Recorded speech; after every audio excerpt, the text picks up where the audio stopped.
Should you make small or big games as an indie developer? Conventional wisdom says start small.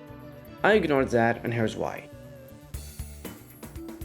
This is a question almost every developer faces when they're starting out, because it puts you in front of two very different paths with very different outcomes.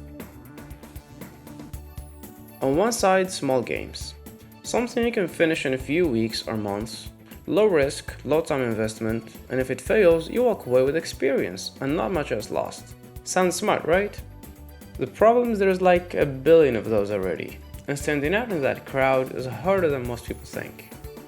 The market for small indie games is saturated in a way that makes it genuinely difficult to get noticed, even if your game is good. On the other side, big games. Something that takes years. Something most people are too afraid to get into. The risk is real, the time commitment is brutal, and there is no guarantee it works. But if it does, the reward is proportional to everything you put in. There is no objectively correct answer here. It genuinely depends on who you are. But let me tell you where I stand. Personally, I think making small games is the smarter move for most people.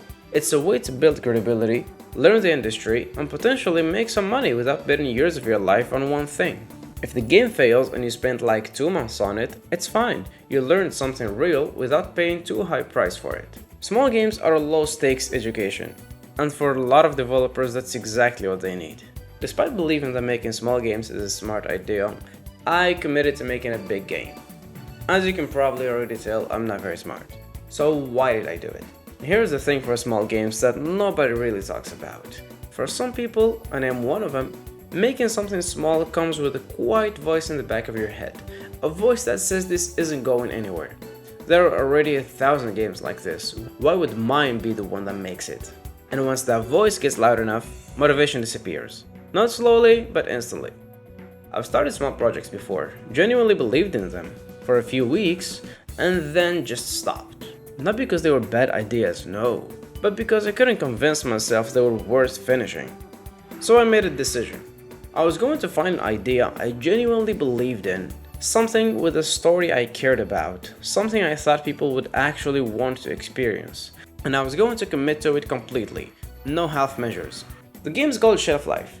It's a story-driven 3D RPG set inside a fridge. The characters are fruits and bugs. The story is genuinely tragic. No real villain. Just two sides who both think they're the hero, and they both have reasons to believe that. I've been working on it for over a year now, and I'm not stopping.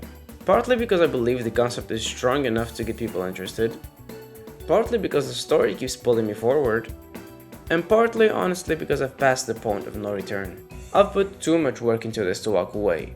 Stopping now wouldn't be giving up, it would just be a perfect waste. So if you want an actual answer to the question in the title, know yourself first. If you think you can finish a small game, do it. You might not even like game dev. Making something small will take you through every aspect of the process, the design, the code, the marketing, the release, and at the end, you'll know whether this industry is actually for you. That's genuinely valuable. But if you're like me, someone who only commits when the stakes are too high to walk away, maybe a big game is the right call. Just make sure you actually believe in it. Not just in the beginning when everything feels exciting, but 6 months in when the excitement is gone and all you have left is the work. Because that belief, that stubborn, is the only thing that's gonna keep you going when everything is collapsing and you're still working your ass off. Peace.